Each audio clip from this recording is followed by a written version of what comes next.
usually the military guys that they kind of handle most of that stuff. Yeah. These right over here, kind of interesting how they load. They're Firing. pretty simple. Like all it really is, and we'll load up with blanks, but for the most part, all you're doing is taking one of these blanks, ripping the end off, pouring most of your powder down the barrel, giving it a good tap.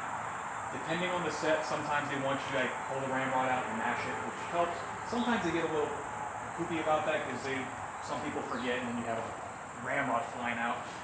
So if they don't want that, honestly, just pouring the powder down there and giving like a good tap, going to a half cock, you will pour your remaining powder into the pan right here, close your frizzen, and you'll go to a full cock, and then it's pretty much ready to go. You're going to want to fire it at an angle because there is a flash hole. I don't know if you guys can see all that. That hole right there where the spark is trying to go through to ignite it. So holding it, kind of gangster style helps that spark and that flame travel down and go off. Yeah.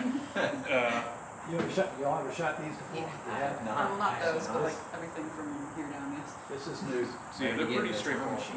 Yeah, it's pretty, like, they are, I like these, I think they're pretty sick. Like, Yeah, absolutely. Yeah.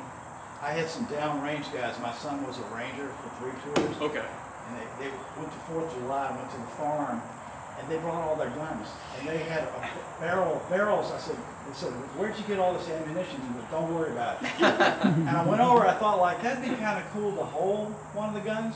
Next thing they told me, I shot the greatest 4th of July I've ever had in my life. That was 20 years ago. Talk about independence, right? Oh, Yeah. man. Oh, they had on the creek, they had Osama bin Laden down Nice, there. yeah. All kinds of stuff. We were just shooting the heck out of it. Had a pig over there roasting it. Yeah, So it's that's all good. great. I do miss that, like, being on the, like, when I was in the Army, like, ammo just kind of somehow, like, you can always find some, like, somehow, like. Well, and plus they're kind of kooky, right? And I said something to my son, he walked out, he said, Dad, I said, I'd rather be with these guys here with the beer in their hand with these guns than to be with anybody else. That was serious. That is something I always try to tell people is like, like in the Army, like everyone's super good with firearms. No, I have had some dumb,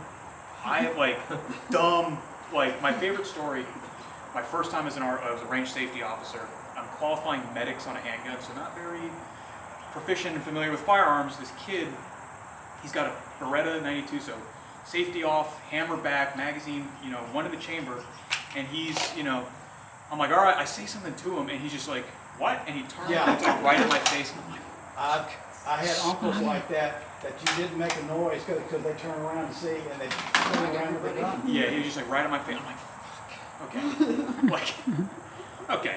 But Can you turn that back towards yourself? yeah, I was like, damn, Turn it in. So Well, I had a Glock. When I was thinking about buying one, and my son was with me, and it was shooting range, and it doesn't have a safety on the Glock, as you know. But I know to point it down range, but I was sitting there looking at it, and I had it pointed at, bam. I had it sideways, and I'm going like, and my son's like, he thinks I'm a complete idiot now, So it's going like, if you don't know, you just got to get used to handling it. yeah, and that's we have all that. I got a Glock for you guys as well. I just got it here, so. But yeah, we'll go over all that just to make sure again. I think being comfortable and confident breeds safety. If you know what you're doing and you know like the basic rules, like it'll take you far.